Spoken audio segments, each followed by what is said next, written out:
J'espère que vous allez bien. La belle température qui vous amène. Parfait. Bon, c'est bon. Pardon? Oui, on est chanceux, c'est excellent.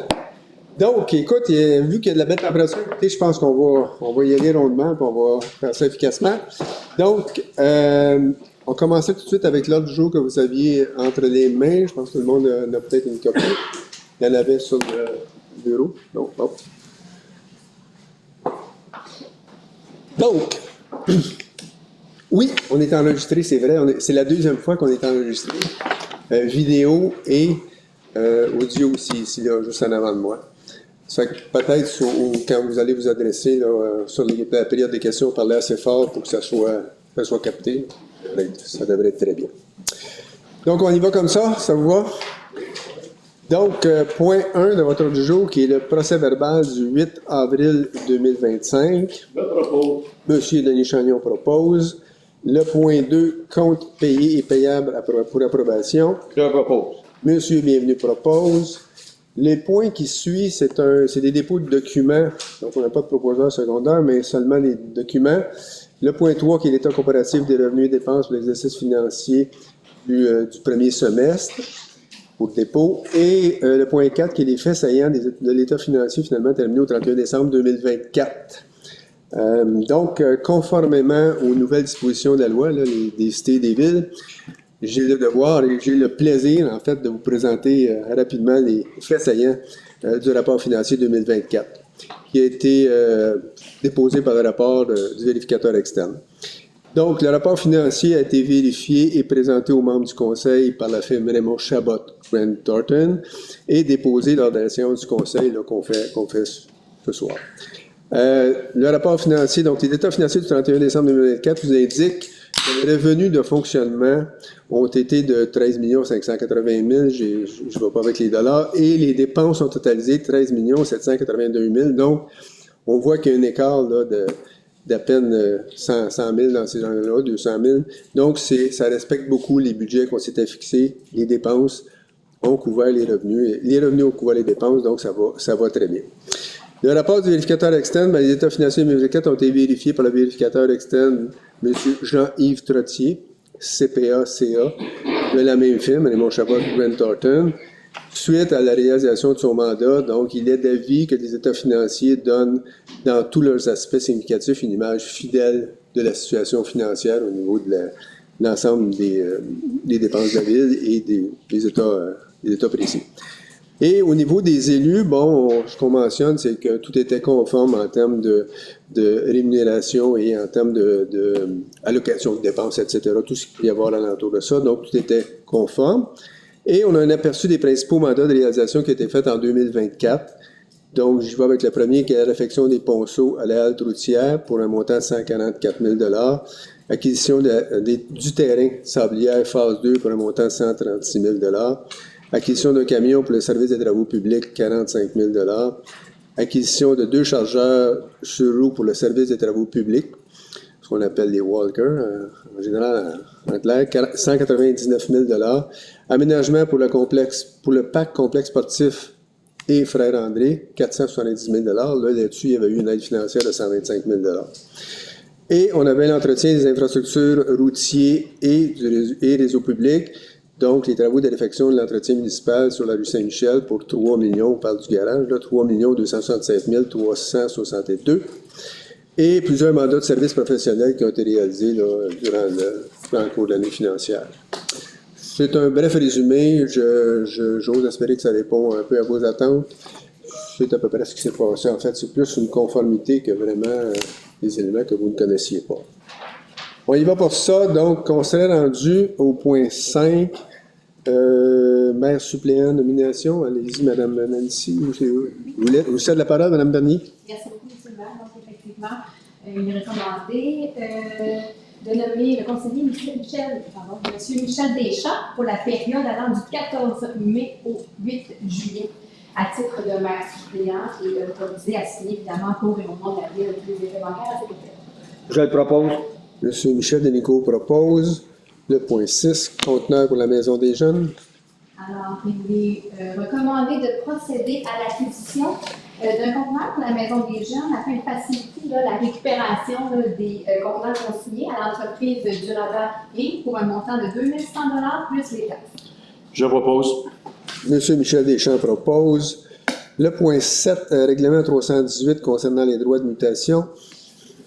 Oui, alors ce règlement-là a fait l'objet et on a porté l'objet à la dernière séance. Il est publié sur notre site Internet. Il est également accessible là, à l'arrière là, pour consultation. Et on se rappellera que c'est un règlement concernant les droits de mutation immobilière sur les immeubles dont la base d'imposition excède 500 000 et sur les droits supplétifs. Alors, il est recommandé d'adopter ce règlement. Je propose. Madame Joanie Généreux propose. Au niveau des invitations, on est au point 8, ville de Bedford, des tournois de golf. Il fait les 3, M. le maire. Il fait les 3, 8, 9, 10. Oui, excusez, oui, monsieur. Je vais faire les trois en même temps, là, en fait. Ben, c'est tous les tournois. Tournoi de golf clinique, tournoi de golf et chevalier. Puis c'est un don à la maison Victor Galbois. Donc, non, excusez, c'est juste les trois tournois. Allons-y avec les trois tournois. Effectivement, donc il est recommandé de procéder à l'inscription des membres du conseil pour les tournois de golf de Chevalier de Colomb, la ville de Bedford et la clinique Pro Santé Marville pour un total de 960 avant taxe. Je propose pour les 3 propositions. Monsieur Jacques Bienvenu propose. Là, on s'est rendu à la demande de contribution financière pour la maison Victor Galbois. Effectivement, considérant la demande qu'on a reçue en avril de la maison Victor Galbois, il est recommandé d'octroyer un don de 300 pour leur activité de financement pour l'année 2025. Je le propose. Monsieur Michel Dénicaud propose. On est rendu à sécurité publique et co-municipale. Donc, le point 12, rapport annuel du plan d'action. Donc, annuellement, on doit produire un plan d'action du schéma de couverture de risque en incendie. Alors, il est recommandé de transmettre le rapport annuel de l'an 3 du plan d'action du schéma de couverture de risque en incendie à la MRC d'Auville pour qu'elle puisse se déposer à ses dossiers et le transmettre au ministère de la Sécurité publique. Je propose. Monsieur Chagnon propose. Le point 13, formation pompier instructeur. Vu la présentation de la formation intitulée Instructeur RIC 3, que cet objectif-là est de fournir aux pompiers là, les connaissances et les habiletés nécessaires pour former leurs propres équipes. Il est alors recommandé d'approuver l'inscription à cette formation-là de 11 537 avant les taxes à l'Institut de protection contre les incendies à la formation Corpus. Et cette formation-là, elle est séparée à part égale avec la ville de Saint-Laurent. Je propose. Monsieur Deschamps propose. Le point 14, poste de pompier. Alors, il est recommandé que le Conseil entérine le départ au poste de pompier au service incendie de M. Yannick Dauteuil, qui est effectif depuis le 17 avril. Je propose. Madame Joanie Généreux propose. On s'est rendu au point 15, poste de pompier recru, temps partiel. Oui, donc, vu les candidatures reçues et la recommandation du secrétaire par intérim du service incendie, il y a lieu de recommander l'embauche des personnes suivantes à partir du 13 mai 2025 à titre de pompier recru à temps partiel. M. Alexandre Perrault, M. Emmanuel Corot, M. Zachary Dubois, M. Charles-Étienne Marcoux et M. Maxime Trinfali. Je propose. Monsieur Michel Dénicaud propose.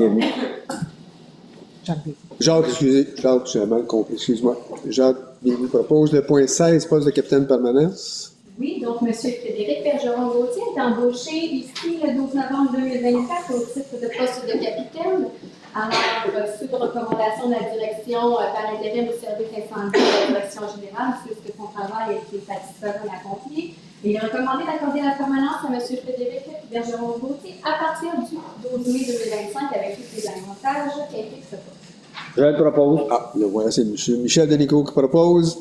Point voirie, travaux publics voirie, donc point 17, entretien des espaces verts. Alors, il est recommandé d'octroyer un contrat pour l'entretien des espaces verts à l'entreprise Éco-Verdure pour un montant de 12 275 plus les taxes. Je propose. M. Denis Chagnon propose. Point 18, relevé de terrain rencheffeuse. Alors, il est recommandé d'octroyer un mandat de service professionnel pour un relevé d'apparentage technique pour les flux rencheffeurs de la petite barbue à l'entreprise ARP Services techniques au montant de 20 000 plus les taxes. Je propose. M. Michel Deschamps propose. Point 19, vérification et calibration annuelle des débitmètres. Alors, annuellement, on va déployer, on a retourné un contrat de service technique pour la vérification et la calibration des millimètres à l'usine évidemment d'eau potable à l'entreprise APSL Instrumentation Inc. au montant de 5 358 plus les taxes. Je propose. Madame Joannie Généreux propose. Point 20, éclairage du parc Cécile et du parc Fred-André. Il est donc recommandé d'octroyer un contrat pour la fourniture et l'installation d'éclairage au parc Cécile et au parc du Fred-André afin de sécuriser davantage les lieux à l'entreprise Vitec Électrique au montant de 8 280 plus les taxes. Je propose. Monsieur Bienvenu propose. Point 21, déneigement en zone rurale et urbaine. Alors, suite à la publication de l'appel d'offres pour le déneigement en zone rurale et urbaine, nous avons reçu 2 soumissions. Les ouvertures de soumission ont eu lieu le 6 mai dernier. Alors, il est recommandé, suite à l'analyse des soumissions, de leur conformité, d'accorder le contrat à l'entreprise Excavation Saint-César, qui est le plus bas soumissionnaire, qui est conforme pour l'exécution de l'appel d'offres qui est en soi le déneigement en zone rurale et urbaine, pour un montant de 1 630 542,74 sous taxes, incluant les taxes pour 3 années. Je propose. Monsieur Michel Denico propose. Point 22, poste de journalier pour en permanence. Alors, considérant que M. Mario voulait être embauché le 18 novembre 2024 au poste de journalier 2 au service des travaux publics, et considérant sa recommandation favorable là, pour obtenir sa permanence, il est recommandé d'accorder la permanence à M.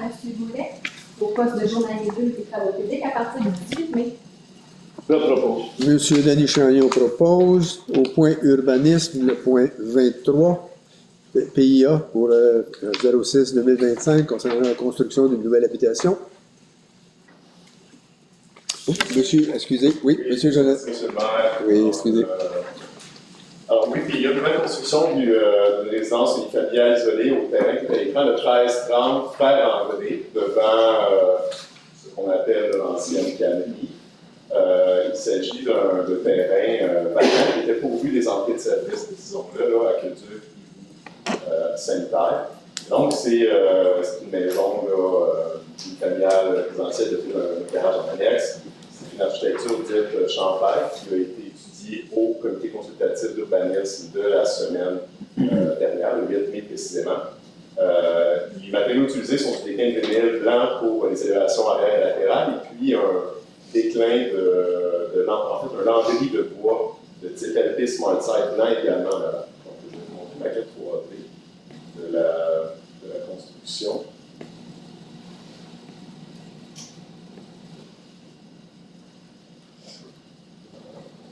Bon, je vais le faire ici. Un petit peu, vous m'en excuserez, donc j'ai juste le cadre en architecture ici. Bref, ensuite de ça, on s'insère en 2 bâtiments bâtis. Donc, au niveau d'implantation, on voit le positionnement sur le terrain. C'est un élément qui a été étudié par le CCU, la proximité avec les voisins, évidemment. Et les distances et passages de rayonnement ont été jugés largement satisfaisants. On dénote au passage un pourcentage de verdure qui est supérieur à son coût dans le secteur également, au 75%. Alors, vous avez la recommandation d'approuver dès que présenté. Je propose. Monsieur Michel Deschamps propose. Merci, Monsieur Mascotte, de votre intervention. Point 24, toujours dans l'urbanisme, concernant l'implantation d'un abri permanent en cours en avant d'un immeuble. Monsieur Mascotte. Dans cette fois-ci, on est sur la route 112, au mini-entrepôt AS 712, route 112. Alors, on voit juste à la maquette ici, là, vous voyez le petit abri qui est juste ici. Actuellement, en fait, depuis plusieurs années, c'est un abri temporaire de type l'anglicisme, tempo, essentiellement. C'est la guérite d'accès avec le treuil qui est protégée par cet abri-là. C'est un secteur qui est frappé de plein fouet par les vents, ils ont de sérieux problèmes d'englacement, d'enneigement. Et ça compromet l'accès au site aux locataires. Alors, ils ont introduit une demande de dérogation mineure au Conseil. La demande porte spécifiquement sur la norme d'implantation pour les ateliers accessoires. Normalement, doivent aller en cours latéral ou arrière. Ils ne sont normalement pas permis en cours avant. Cela dit, le CCU a étudié scrupuleusement la question pour en arriver à la conclusion que dans ce secteur, on est rendu vraiment à la sortie de la ville, dans le secteur commercial plus intensif, et compte tenu du contexte spécifique de cet usage-là, de protéger l'accès en tout temps, un accès sécuritaire et fonctionnel, constituait un élément fondamental là, pour le maintien de l'exercice de ce commerce-là, pouvait constituer un préjudice sérieux également.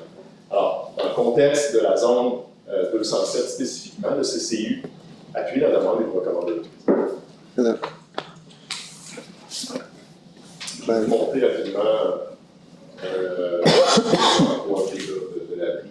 Quelques conditions accompagnent aussi la recommandation, c'est-à-dire un écran végétal qui va diminuer ou réduire la visibilité entre les passants de la 112 et l'abri, et une réutilisation des matériaux qui caractérisent ces entrepôts. On les a tous en tête, les entrepôts, c'est une espèce de décal métallique plus beige, là. Donc c'est un matériau qui se fait encore, et puis c'est une des conditions qui a joué la rénovation. Je propose. Madame Joanie Généreux propose. Le point 25, comité de démolition.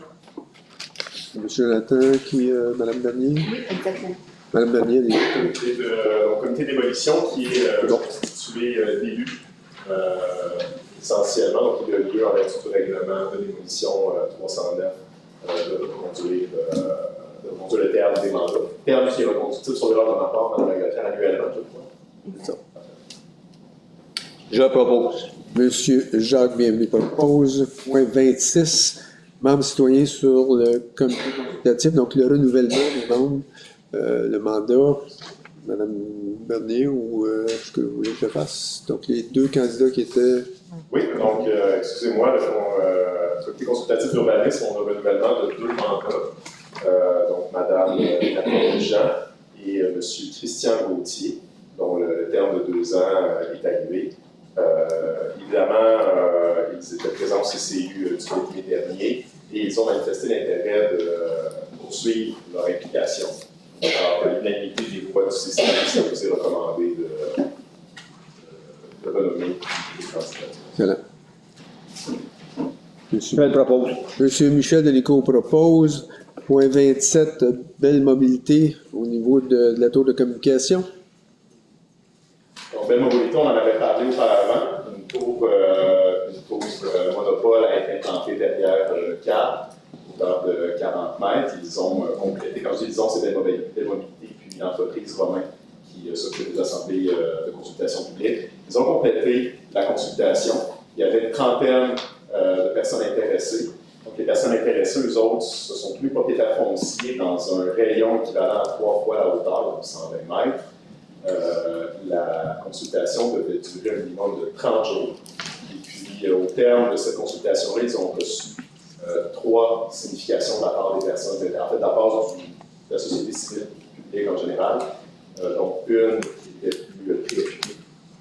Et donc, ça a été soumis à l'attention du Conseil, au terme de quoi il demeure recommandé d'aller de l'avant, considérant que c'est le site le mieux indiqué dans l'entreprise.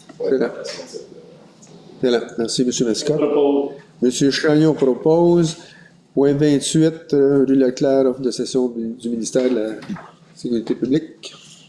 Donc, propriété qui a fait l'objet d'un glissement de terrain en février 2024 pour lequel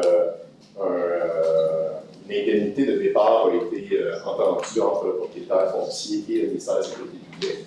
Il y a plusieurs modalités qui adjoignent ces indemnités de départ-là, qui sont un décret provincial, ça veut dire.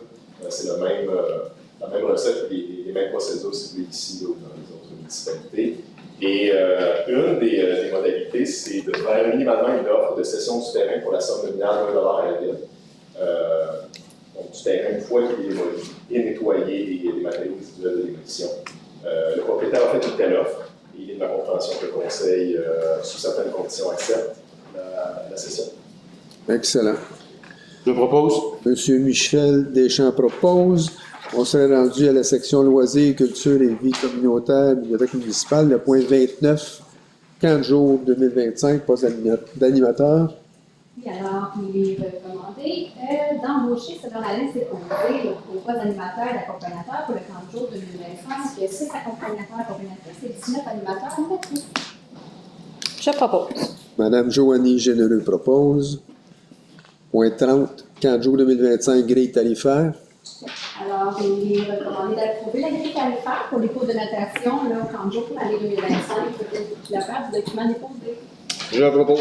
Monsieur Bienvenu propose le point 31, poste commis à la bibliothèque. Alors, il est recommandé d'entraîner l'embauche de M. Emmanuel Roy au poste d'occasionnel de commis à la bibliothèque à partir du 20 mai 2025. Je propose. Monsieur Michel Denico propose.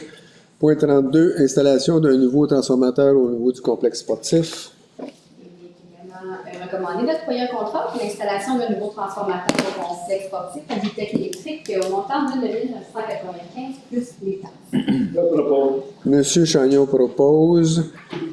Et on a le point de correspondance que vous avez dans vos documents. Il y a peut-être pas de correspondance. Il n'y a pas eu. Donc, ça complète ce qu'on avait comme première étape. Je ne sais pas à ce moment ici, là, je n'ai pas passé à la période de questions au début, mais après les présentations, est-ce que vous avez des questions qui touchent juste ce qui vous a été présenté là, en termes de résolution?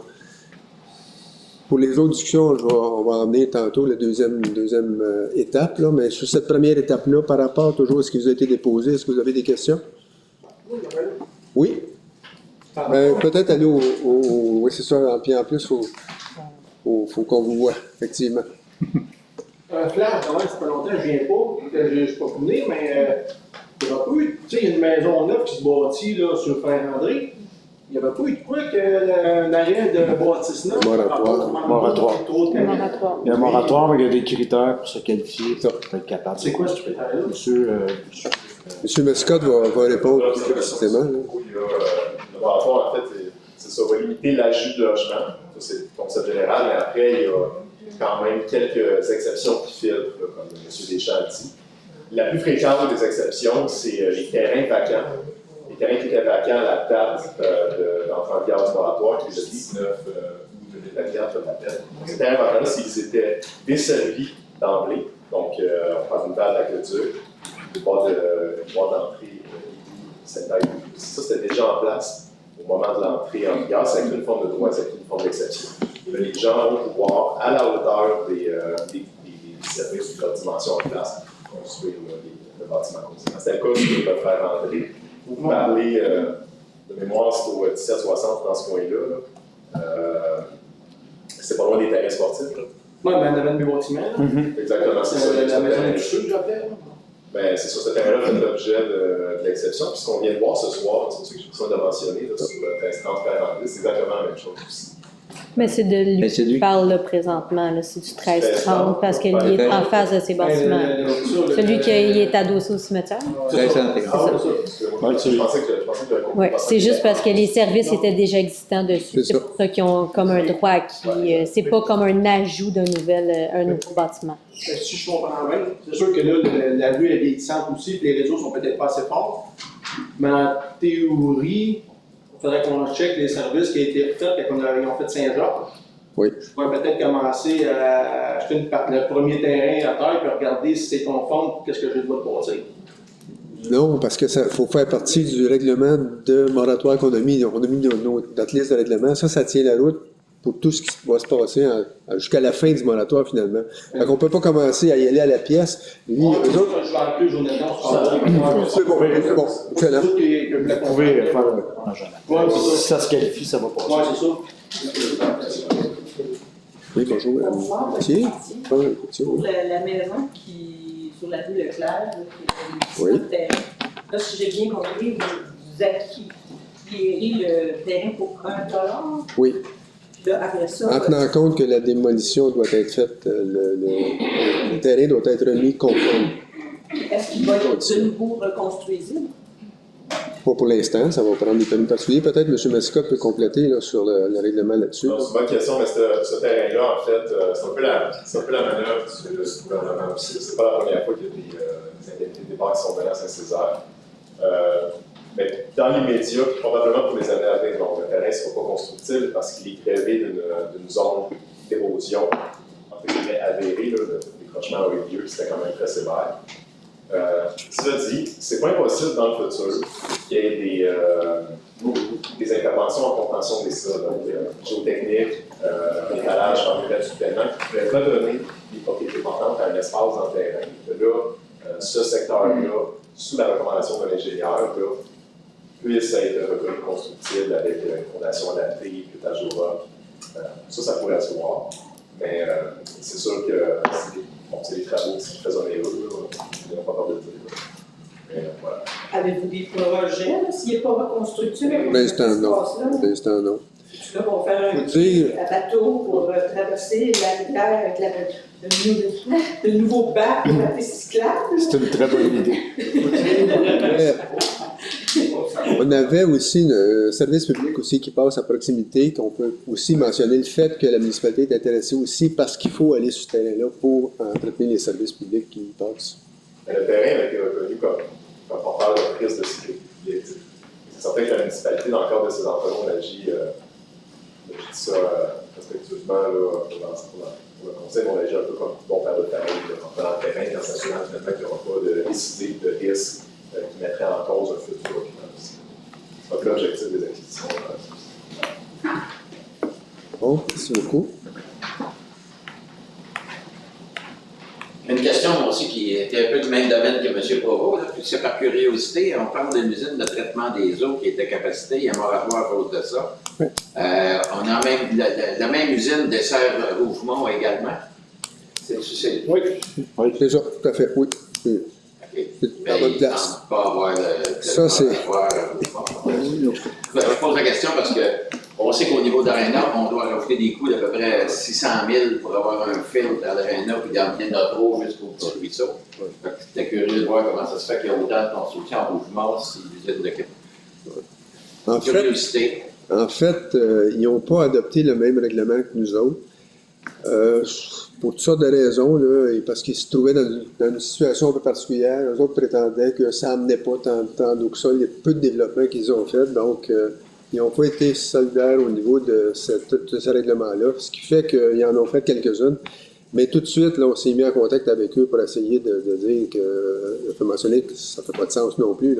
C'est sûr que nous autres, il n'y a pas juste l'usine de filtration, il y a aussi l'ensemble de nos pompes, etc., toutes nos stations de pompe là, qui sont désuètes. Il y a d'autres éléments qui font aussi que on a mis ce moratoire-là en place parce qu'il y avait juste l'usine d'épuration.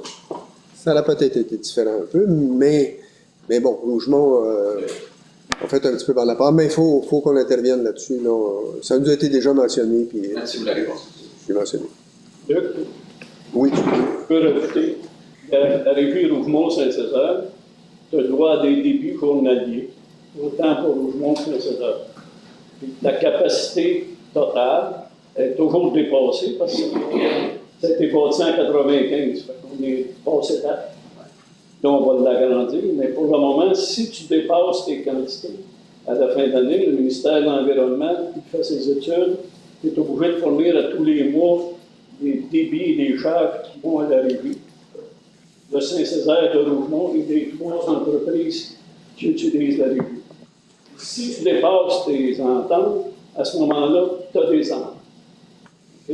Donc, on a choisi un moratoire à Saint-Césaire.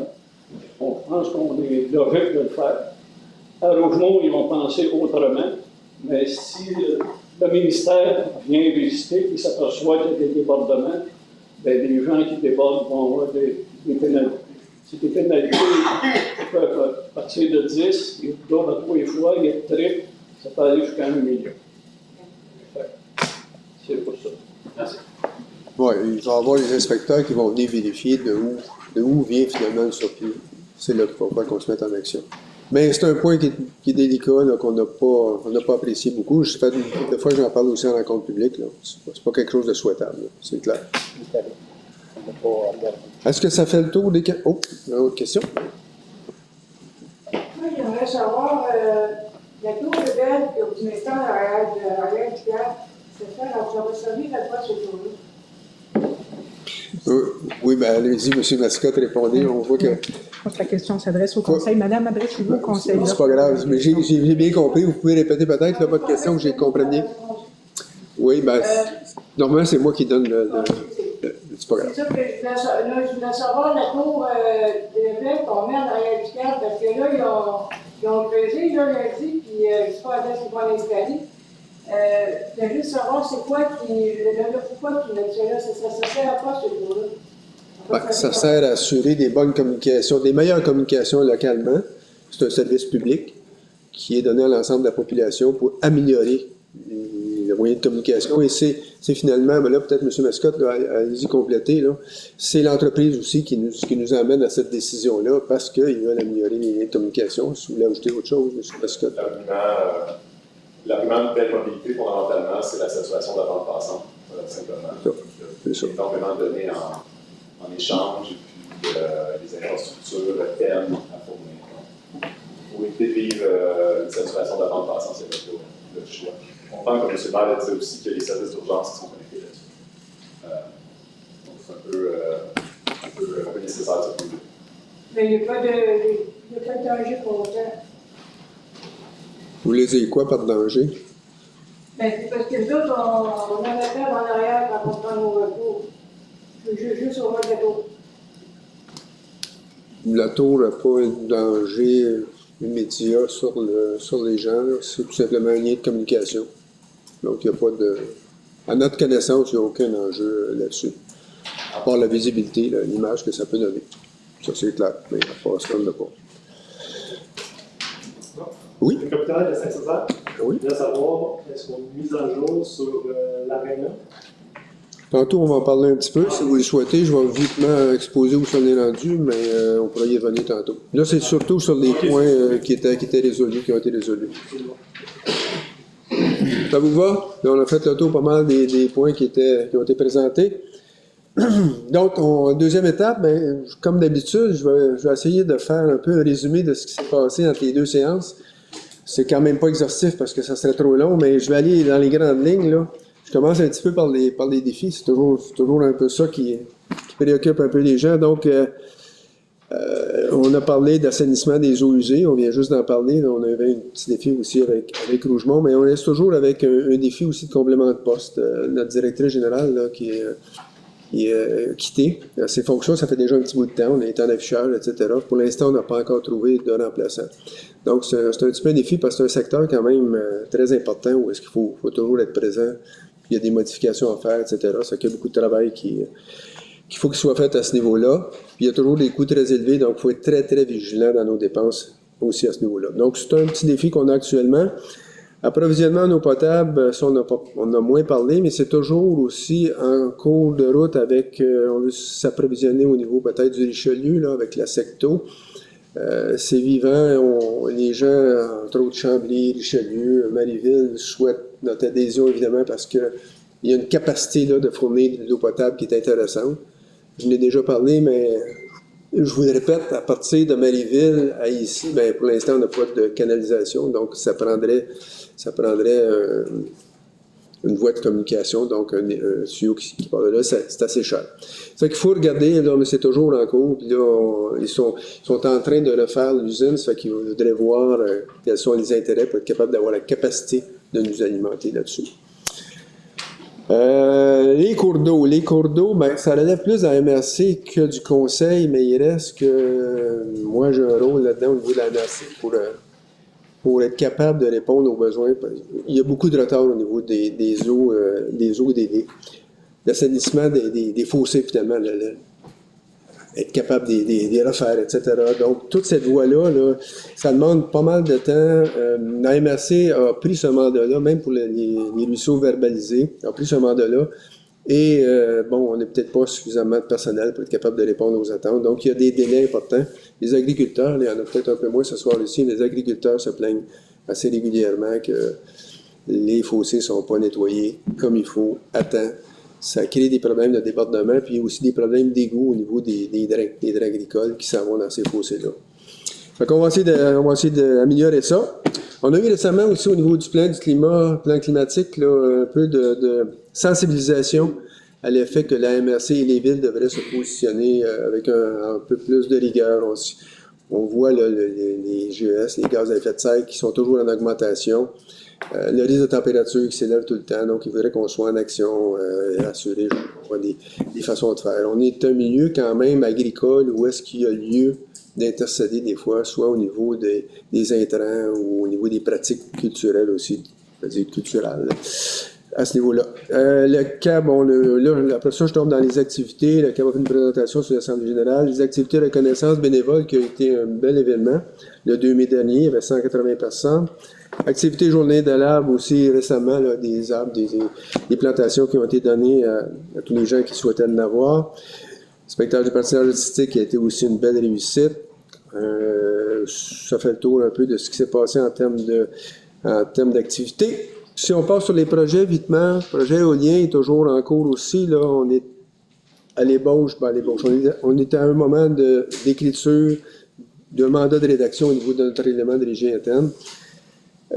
Qu'est-ce qu'on va accepter? Quelles sont les limitations? C'est actuellement en cours de route là, avec M. Mascotte qui travaille activement sur ce dossier-là. Donc, on devrait être capable de déposer ça avant probablement la prochaine assemblée. Sans prendre d'engagement formel, mais on devrait être bon pour y arriver. Projet Arena, bon, on est en processus actuellement de devis performance. On a changé un petit peu notre processus pour être capable, encore une fois, de respecter nos budgets, de respecter notre plan financier, d'aller chercher les sous qui nous manquaient. Le processus débute, il est en bonne voie. On pense qu'il y a quand même pas mal d'appétit sur le marché. Il y a des contracteurs généraux qui sont intéressés, qui ont moins de... Avec les coupures au niveau des ministères, les gens ont un peu plus d'appétit pour ces projets-là. Donc, c'est à suivre ce dossier-là, mais on a parti le deuxième processus. Au niveau de la piste cyclable et la voie de contournement, vous l'avez vu, là, il n'y en a plus de voie de contournement. On met de la pression auprès du ministère, on met de la pression aussi au niveau de nos représentants, nos députés, Mme Bogmans et d'autres, là, pour essayer de trouver une solution qui soit acceptable, parce que la voie de contournement avait ses risques. Vous vous souvenez, on avait des commentaires et des critiques là-dessus parce que c'était dangereux. Au niveau surtout de la sortie du bord de la rivière, là, qui était quand même assez dangereuse. Donc, le ministère ne veut plus prendre d'engagement sur des voies de contournement parce qu'il trouve que ça les met trop en risque de poursuite ou en tout cas qu'il y ait des accidents aussi. Donc, il faut trouver un plan B assez rapidement. Il y a toutes sortes d'hypothèses actuellement. Il y en a une qui est peut-être de traverser la rivière avec un autre moyen pour aider, qui pourrait être quelque chose d'intéressant, mais qui demande un investissement. C'est sûr que si on attend avec le ministère, c'est clair que le pont, il n'y en est pas question. C'est vraiment refusé complètement, refusé par le département d'ingénierie. Il n'y a plus rien à faire, donc on ne peut plus y aller sur ce sens-là. Il y aurait peut-être sur le pont actuel, peut-être une possibilité d'avoir une extension ou un élargissement, mais encore une fois, ça va prendre du temps. Ça va être lors de la réfection de la 112. Fait qu'on est vraiment en train d'étudier un plan B pour être capable de répondre aux attentes de nos cyclistes. Malheureusement, c'est malheureux. On est rendu là. On n'a pas le choix. Là. Ce point-là nous amène à ce niveau-là. C'est un résumé vraiment très, très sommaire de ce qui s'est passé depuis la dernière rencontre.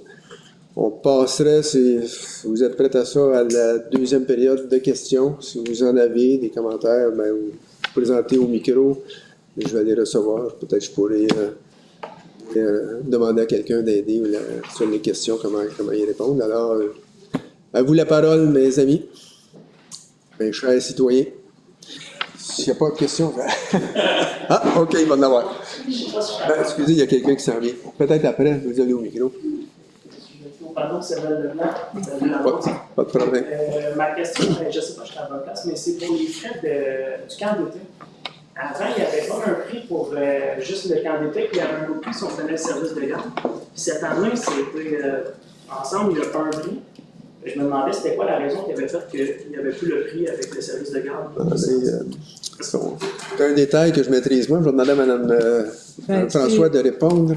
C'est au niveau de la gestion justement, là, du camp de jour, parce que la plupart là, des parents pouvaient prendre également le service de garde. Donc, c'était la gestion essentiellement des heures d'ouverture. Alors, il n'y a qu'un seul prix maintenant, service de garde ou pas de service de garde. C'est vraiment un élément de gestion là, qui a justifié cette tarification-là. Réponds. Merci beaucoup. Encore quelqu'un qui s'en vient, on va vous le lire. Bonjour, Sébastien Baudreau, de la Rivière Sud. Première question, vous avez parlé des éoliennes tantôt. Je on s'est consulté, moi puis ma blonde, puis c'était pas clair. Est-ce que vous pouvez nous donner un peu plus de détails sur ce qui est en train de se faire? Vous avez parlé d'un document, on parle de quoi exactement? Ben, vous vous souvenez, la dernière fois qu'on en avait parlé, on s'était dit il y avait une préoccupation au niveau du Conseil convertir nos règlements de zonage parce qu'on disait est-ce qu'on risque d'avoir des poursuites, par exemple, de l'exploitant ou de la firme qui. On s'est prononcé au niveau du Conseil en pensant que non, il n'y aurait pas lieu d'avoir de poursuites aussi, il y en a, on vivra avec, mais on veut regarder vraiment pour aller de l'avant avec le règlement d'emprunt, avec le règlement de zonage pour voir si vraiment on peut faire quelque chose, comment est-ce qu'on va le libeller, quelles vont être les limites. Parce que c'est sûr que c'est un petit peu à deux niveaux. Hein. Si on se met des limites, s'ils respectent les limites, ben oui, il faut les accepter. S'il n'y a pas nécessairement un refus carrément de l'ensemble, il faut regarder jusqu'où vont les limites. Donc, c'est en cours de rédaction actuellement. M. Mascotte est sur le dossier, va nous proposer au Conseil des avenues possibles pour nous aider à prendre une décision là-dedans. Et de toute façon, il va falloir que l'entreprise vienne aussi sonder le terrain au niveau de la ville, c'est-à-dire avoir notre accord ou pas pour avancer, aller de l'avant. Je ne sais pas si c'est plus clair, mais c'est pas mal ça. Oui, mais j'avais déposé une demande de changement de règlement. C'est ça. Donc, c'est en cours. C'est ça qu'on va faire. C'est ça qu'on fait. Peut-être juste un dernier point, je voulais juste m'assurer, vous êtes au courant, c'est des éoliennes qui sont en Ontario, c'est 24 éoliennes qui sont en Ontario, dans la région de Windsor, puis ils coulent l'huile, ces éoliennes-là. 11 sur les 24 éoliennes coulent. Ces éoliennes-là sont en fin de vie, ils ont 15 ans de fait sur 20. Donc, c'est difficile de faire bouger l'entrepreneur pour qu'il répare ses éoliennes parce que pour lui, elles sont en fin de vie, donc c'est pas très rentable de les réparer, mais l'huile coule. Donc, j'aimerais déposer ce. Dans le fond, c'est CPV, c'est un reportage de CPV, vous pouvez aller le voir, je vais juste vous donner le document que vous puissiez aller voir si ça vous intéresse. Oui. La mairesse a dit j'ai pas d'outils. Je ne sais pas quoi faire, je ne peux pas les obliger, c'est sur un terrain privé, elle est vraiment mal prise. Donc, tu sais, si un jour, si ça se fait, il faudrait vraiment être blindé à ce niveau-là. Puis, juste un autre petit point, je cherchais par rapport à l'entreprise à qui appartient ces éoliennes-là. Au départ, c'est une entreprise canadienne. Ça a été vendu à une entreprise d'Angleterre. Puis cette entreprise d'Angleterre-là a été revendue en 2019 à une autre entreprise d'Angleterre. Donc, juste pour vous dire, tu sais, c'est des méga projets, ça se promène d'une grosse entreprise à une autre. Quand c'est privé, c'est privé. C'est privé, c'est très dangereux parce que le lien au début que tu vas avoir avec Boralex, par exemple, dans notre cas, on ne sait même pas combien de temps Boralex va garder ces éoliennes-là. Ils vont peut-être les vendre un jour. Peut-être. Je ne sais pas dans quelle situation ils sont, mais vous avez raison. C'est un danger. Ouais. Ce qui n'aide pas beaucoup dans le dossier aussi, là, si vous regardez ça, il a commencé à faire beaucoup de publicité à la télévision. Hein, vous voyez ça, le ministère. Ben oui, hein. Embarque là-dedans, etc. Mettons que c'est pas aidant non plus, là, mais ça n'empêche pas de faire notre travail. On fait notre travail tel que convenu, mais il reste que c'est pas aidant. On voit que le ministère est en arrière de ça aussi, dans certains sens. Sans prêter d'intention même. Merci beaucoup. Merci.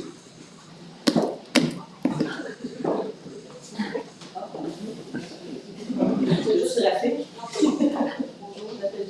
Bonjour, Jean. C'est pas une question, c'est juste des remerciements. Oh, pardon, bonne arrivation. Donc, c'est des remerciements pour le soutien répété de la ville et du conseil des élus de l'administration qui est apporté à la Maison John des Quatre Lieux. Puis en même temps, j'en profite pour le remercier aussi au nom du cadre. Oui. Souvent, on a de l'aide de la ville et c'est très apprécié. Ah, ben merci. Merci beaucoup. Merci. C'est vrai que c'est dans nos priorités aussi d'aider les gens. C'est souvent des gens qui sont en mauvaise situation, etc., qui peuvent bénéficier de ces services-là. Mais merci à ceux qui y participent aussi. C'est encore davantage à leur honneur qu'on note. Donc, merci beaucoup, Mme Jeanne. Oui. Bonjour, Pauline Cloutier pour les Sud. Je voulais juste vous féliciter pour le programme d'arbres. Pensez, la subvention de 50 $. Il y a juste de quoi qui n'était pas clair. Parce que moi, j'avais un arbre, j'ai acheté, j'ai envoyé tout ce que ça prenait. Oui. Là, il y a quelqu'un des travaux publics qui est venu chez nous. Mais là, finalement, c'était pas clair sur le formulaire. Puis, il faut que l'arbre soit planté devant la maison. Ça, c'est pas indiqué nulle part. Dans le formulaire. Dans le programme de subvention. OK, on va... On les prendra peut-être à la fin, mais... En tout cas, le programme était bien beau. Puis avec ça, tu sais, là, j'étais là. Parce que moi, j'étais pas là quand mon conjoint l'a reçu. Puis là, c'est bien écrit dans le formulaire. Je vais voir 2 fois dans le formulaire. Et ça, cette condition-là n'est pas écrite. Puis là, je dis, peut-être qu'ils m'ont disqualifié parce que là, c'est le périmètre urbain. Là. En campagne, on n'a pas droit à ça. Oui, vous avez le droit à ça. Ben, tout le monde avait le droit. Il n'y a pas de sélection. Il n'y a pas de... Bon, en tout cas, là, il y a quelque chose qui est à Ben, on vérifiera ça. Là, ça s'est-tu terminé comme il faut? Ben, elle a dit qu'on n'était pas éligible. Elle a dit non, mais il fallait que ça soit devant l'habitation. Puis notre arbre était planté derrière. Correct. Mais ce que je comprends, c'est que c'est un cas particulier. On n'a jamais eu, on n'a pas aucune tête là-dessus, mais c'est un cas particulier. On va le regarder comment est-ce qu'on peut le gérer ça. Si les termes, c'est ça, c'est correct. Là, c'est juste que j'ai cherché. Une nouvelle certification. Correct. C'est bon. Voilà, on va voir ça. Deuxième chose,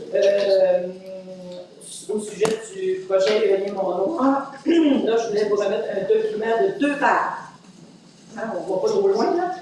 Suite au dépôt à la coop d'électricité de Saint-Jean-Baptiste d'un rapport de la Direction générale de l'évaluation environnementale et stratégique en avril 2025.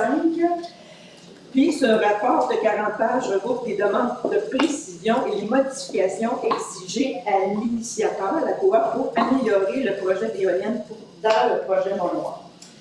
Donc, après avoir eu ce rapport-là, qui est déjà un résumé d'un autre rapport de 92 pages, on vous en fait un de 2 pages, qui indique les principales interrogations et préoccupations par rapport à l'implantation à Saint-Sévère. Ah, merci.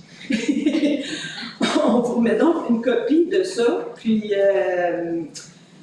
on espère que ça va vous aider dans vos décisions, et ça réfère toujours au document du 40 pages qui vient du 92 pages. D'accord? Okay. C'est ce qu'on a trouvé finalement qui était le plus inquiétant dans les questions et les commentaires que les ministères font par rapport aux éoliennes. Oui, excellent. Merci beaucoup. On va prendre connaissance de ça. Oui, allez-y. Juste faire une petite parenthèse sur les éoliennes avant que Mme quitte. Il y a un petit flash tout à coup. N'oubliez pas une chose, c'est que les éoliennes qui vont être possiblement construites dans les municipalités avoisinantes, on va probablement les avoir aussi. Puis on a regardé un peu, là, puis il n'y aurait probablement pas possibilité d'aller. Ça a déjà été demandé ici, c'est pour ça que je l'amène l'information. Là. On ne pourrait pas s'objecter à ce que les villes voisines participent. Ça ne pourrait pas se faire. Donc, mon nom est Jean-Paul Pelletier. Oui. Et je vais parler un peu de la fissure tout à l'heure. Oui. Lorsque j'étais sur le comité, et lors de notre premier feu sur le pont, oui. On s'était posé la question de faire passer sur la rivière. Oui. On voulait pas envoyer sur l'Assemblée. Oui. C'était venu à nos idées. Oui. Mais ça avait été réparé assez vite. Oui. Ben, je me souviens de ça, moi, dans mes débuts, effectivement, ça avait déjà été mentionné. Et ce que le ministère disait, c'est trop d'investissement. Même des gens, ils nous ont mentionné ça, c'est trop d'investissement, il faut payer les gens, il faut faire ci, il faut faire ça, il faut que ce soit sur une période longue, hein, du début du matin assez tôt, jusqu'à tard, comment est-ce qu'on fait pour gérer ça, etc., le risque de sécurité. Mais ce qu'on pense localement à la MRC, c'est qu'on pense qu'on peut, nous autres, s'impliquer là-dedans. Il y a peut-être des possibilités d'avoir n'importe quoi, on va avoir du monde gratis, mais d'avoir du bénévolat, des gens qui peuvent aider pour être capable de dire qu'on est capable de le faire à moindre coût. Ça serait peut-être pas si dispendieux. C'est sûr qu'il y a des accès d'un côté et de l'autre de la rivière qu'il faut avoir pour être capable de dire ça descend correctement puis qu'il n'y a pas d'enjeu ou de risque à ce niveau-là. Après ça, bien sûr, avoir un moyen de transport du point A au point B. Puis après ça, avoir des gens qui l'opèrent. Mais ça pourrait être une belle activité qui serait appréciée probablement de pas mal de gens. On n'est pas défavorable, on serait plutôt favorable, mais il faut le mettre sur pied. Nous, on s'était penché là-dessus, mais vu que la réparation était faite vite, on a dit on avait. Mais là, si c'est pour 10 ans, là, Ben, c'est ça. Effectivement, c'est ce qui nous a fait réfléchir. Là. Dire, non, on ne fera pas encore 4-5 ans comme ça. On est dans une situation où est-ce qu'il faut agir, il faut trouver une solution. Fait qu'on est sur ce dossier-là. Bon. OK, puis je veux entendre parler un peu du garage municipal. Moi, dans le coin, je fais presque, là, il y a des mamelles qui vont prendre un café ou qui vont prendre. Là, ils reviennent avec des chiffres. Ça coûte 1 million, ça coûte 8 millions, ça coûte 10 millions. Moi, j'ai dit, si vous n'êtes pas capable d'aller au tête de ville chercher des chiffres, fichez-moi pas. Il y a certainement eu des chiffres qui ont été énoncés. Je ne sais pas si vous sentez le besoin, on peut toujours les réexprimer, ces chiffres-là, savoir comment ça a coûté à la ville, qu'est-ce qui s'est passé, mais ça a déjà été donné. Est-ce que vous souhaitez avoir cette information-là? C'est ce que je comprends. J'en ai eu un peu de madame, mais j'aimerais que le public l'entende. Et dit, si entend dire que ça coûte 5 millions, être capable de dire que ça coûte tant, une subvention tant, ça coûte tant. Les vrais chiffres. Je fais appel à ma collègue Micheline sur les coûts du garage municipal de la rue Saint-Michel. Le règlement d'emprunt de mémoire a été 3 130 000, là, grosso modo, le règlement d'emprunt lui-même. Donc 3,2 millions. On avait une subvention indispensable d'1,6 million là-dessus, 1 870 000. La part du Précim, on a affecté 700 000 du surplus accumulé et on a emprunté 677 000 Donc, la charge du contribuable est sur 677 000 Ça veut dire que c'est ça que ça coûte à la ville? Actuellement, oui. Mais on a quand même été chercher 700 000 dans le surplus accumulé, fait que 600 plus 700. Le surplus accumulé, tu penses à où? C'est dans les budgets antérieurs. Mais ça a quand même été taxé. 1,5 million, Oui, c'est ça. C'est 1,1 million. La charge, Je l'ai précisé, là, on allait chercher 700 000 sur le accumulé et 677 000 en emprunt qu'on est allé sur la charge du citoyen est de 1,1 million. C'est ça. Ça, c'est le chiffre. Exact. Puis, on m'a dit qu'il y avait un gym.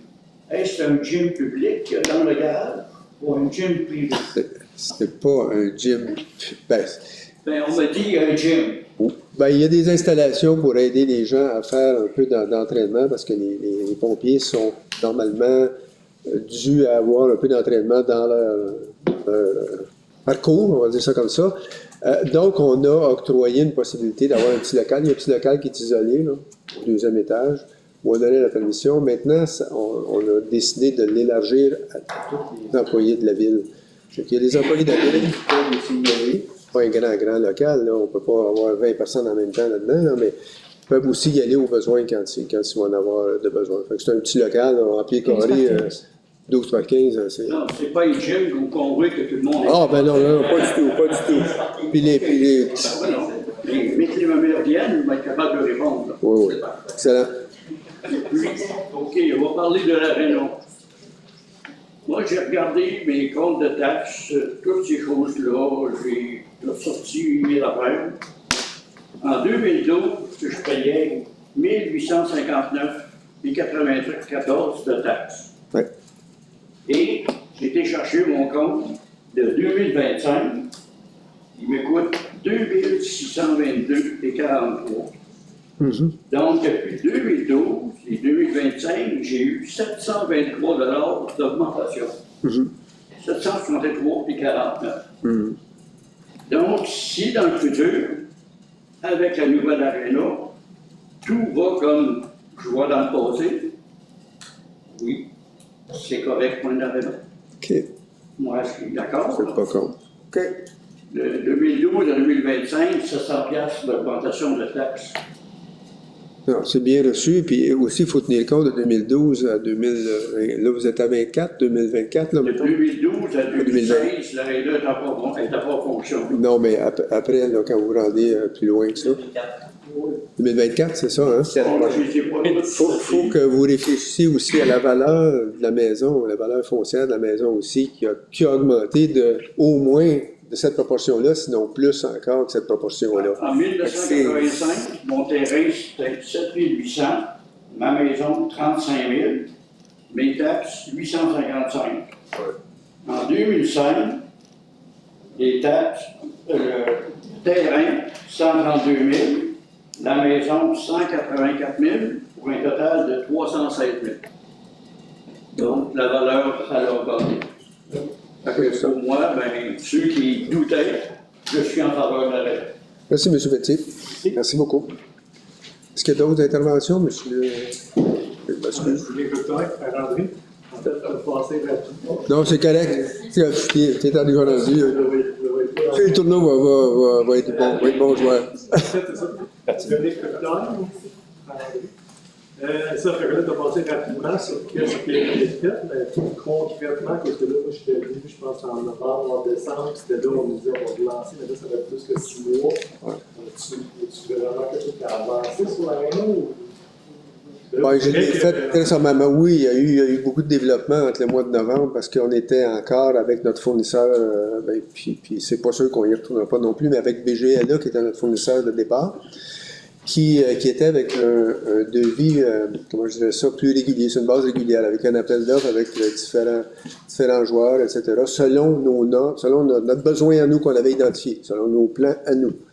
Là, on trouvait que c'était encore un peu trop cher. On a essayé de faire réévaluer ça par la firme BGLA. Je fais ça très haut niveau, là. Faire réévaluer ça. Ils n'ont pas été en mesure de chercher. Ils ont retrouvé certains montants, peut-être 1 million au total, là, pas peut-être 1 million au total. Puis on a essayé de faire un deuxième tour parce que ça nous en appelait 1 million de plus pour être capable de rentrer dans nos budgets. Puis malheureusement, ils se sont prononcés incapables de le faire. Là, on s'est dit, bon, il y a peut-être une autre façon, c'est peut-être un devis de performance. Je ne sais pas si vous connaissez ça, un devis de performance, mais là, à ce moment-là, un devis de performance, on met nos grands critères, mais c'est l'entreprise qui a un peu plus de contrôle sur ce qu'elle fait. Puis des fois, il y a des économies d'échelle, ces gens-là en font plus d'arena aussi, bon, etc. Ça fait qu'on a décidé d'aller cette voie-là. Elle est encore jeune, elle vient de démarrer. On a un expert à ce niveau-là qui nous aide là-dedans à travailler, qui s'appelle M. Roger Fradette, qui nous fait actuellement un très bon travail, puis on espère qu'il va aller plus loin. Puis lui, il a de très bons contacts, il a des bonnes références avec ces gens-là. Donc, on est rendu là. Ça fait peut-être 2 semaines là, que M. Fradette est avec nous autres, qui travaille avec nous autres. C'est sûr qu'en amont, il a fallu vérifier, l'appeler, jaser avec lui, s'assurer que ça soit conforme, que tout soit correct, que ça soit legit. Puis après ça, il a donné un petit mandat court, là. Mais éventuellement, on va donner un mandat un peu plus long pour aller vers un devis de performance. Parce que là, peut-être que je me trompe dans les chiffres, là, la dernière fois, là, que j'étais un peu les chiffres, je pensais que le règlement d'emprunt était à 5,7 millions. Le règlement d'emprunt n'est pas encore préparé. Le règlement d'emprunt, ça va être une autre étape, là. Non, je sais, mais la première. Ah, la première, oui. Oui. Et les soumissions étaient hors contexte. Oui, c'est ça. Mais là, c'est le règlement d'emprunt qui était 5,7 millions. Oui. Et ça comptait le 20% de contingence. Oui. Ça ne comptait pas l'argent qui avait été ramassé par l'unité de relance de l'ARENA. Oui. Donc, c'est déjà en partant, le projet arrête, quand on était au coût de coût réel, on était quand même très près du 3 millions déjà.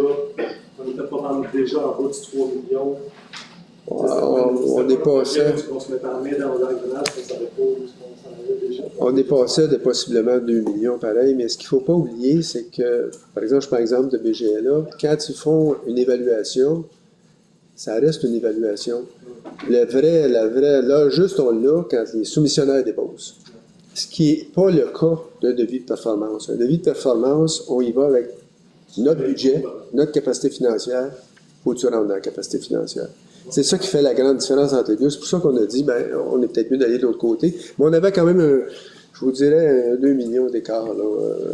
On a réussi à trouver il en restait un, mais 1 million, c'est 1 million, c'est quand même beaucoup d'argent. Puis on a toujours tenu à respecter notre budget, puis le conseil était descendant là-dessus. Donc, ça répond aux questions? Oui. Excellent, merci. journaux. Oui. Je ne vais pas nommer tantôt. C'est même pas pour parler d'Arena. Mais concernant la piste cyclable, j'avais une idée tantôt, j'ai écouté les commentaires des gens. Puis Michel Ménard, qui est un ingénieur en structure, que beaucoup de gens connaissent, qui a fait des projets dans beaucoup de villes au Canada, des hôpitaux à Montréal. Lui, il a fait un rapport de 2 pages, je pense qu'il vous a remis, qui disait que ce pont-là, il ne tombera pas. Lui, ça ne l'inquiétait pas du tout. Il a dit qu'il y aurait le tablier de l'autre côté qui serait à faire. Bien, je me demandais, la MRC ne serait pas tentée de faire une autre expertise, de se prendre des ingénieurs finalement, puis de faire une expertise pour challenger le ministère. Peut-être qu'à ce moment-là, le ministère reviendrait avec des gens avec plus d'expertise. M. Renard me disait que c'était pas du gros calibre, les gens qui étaient venus évaluer ça. Donc, il disait peut-être que, je sais pas, je pense, il me disait, si on les challenge, peut-être qu'au ministère, ils vont envoyer quelqu'un, parce que là, vous n'avez pas de solution. Puis, il y a plus de chances que quelqu'un ait un accident sur le pont de la Santé. Idée comme ça, je me disais, pourquoi que la MRC ne ferait pas ça? Ouais. Ce qu'il ne faut pas oublier, hein, c'est une propriété du ministère, le pont. Ça reste eux les décideurs. On pourrait toujours dire qu'on prend des privés pour le faire, mais si le département d'ingénierie s'est vraiment prononcé, puis ça fait 2-3 fois qu'on le challenge, ils sont retournés 2 fois, fin de non-recevoir. Ah oui, il y a eu un aller-retour d'une couple de fois. Pour répondre à la question, là, il y a déjà une évaluation de mandat qui a été faite par la MRC là-dessus. Il y a des ingénieurs externes également qui... OK, ça a été fait. Ça a déjà été fait. Et puis la recommandation était de suivre le rapport du ministère, des ingénieurs externes, dans des plaintes ou avec tout le respect là, de l'expertise de M. Ménard, les lectures n'étaient pas les mêmes. Comme dit M. le maire, il n'en reste pas moins que c'est une propriété là, du MTQ sur lequel ça a déjà été fait, ces éléments-là. On a fait beaucoup de pression parce qu'on voyait les défis, nous autres aussi, la voie de contournement. Là, à chaque assemblée, on avait des gens qui venaient se prononcer en disant « c'est trop dangereux, on vient de traverser, etc. » Puis il n'y avait pas moyen d'améliorer ça, c'était impossible de passer à côté. Est-ce que vous avez d'autres questions, des commentaires? Oui, M. Larose, oui. Normand Larose, c'est vrai. C'est pour un peu déplorer près du complexe pour implanter, soi-disant, un jeu de chèvrebois. Ils ont coupé 9 arbres. Il aurait peut-être pu les implanter ailleurs, je ne sais pas trop, donc on sait toute la valeur écologique d'un arbre. C'est Hydro-Québec qui a placé la demande là-dessus parce que les fils électriques tout juste au-dessus, donc c'est à la demande d'Hydro-Québec que, effectivement, parce qu'on est en première ligne là-dessus, on a la même lecture que vous, c'est vraiment une demande d'Hydro-Québec. Merci, M. Laroche. Ça ne répond pas à vos attentes, mais ça répond à la question, en tout cas. Merci. D'autres questions? Ça va? Ça fait le tour? Tout le monde est... Oui. Ben, écoutez, je vous remercie beaucoup. Merci beaucoup. C'est une très belle assemblée. Je trouve que tout le monde a été bien prononcé. Beaucoup de respect les uns vers les autres. Je vous remercie et je vous félicite encore une fois. Puis au plaisir de se rencontrer à une prochaine assemblée. Venez. Merci beaucoup. Bon retour. Attention à vous. Malheureusement, il n'y a plus de soleil. J'aurais voulu qu'il en reste, mais il en reste plus. Yes, salut. Pour la saison d'hiver, ça doit combien? J'ai pas vu depuis la dernière fois qu'il y a neigé. Ils ont pris des carottes. Je pense qu'ils vont patcher. J'espère que non. On va le faire dans 44. Mais là, c'est en dernière année, on continue. Cette année, il n'a pas eu beaucoup. Lui, je t'envoie, il m'a donné ça. Ça va pas sûr que ma femme est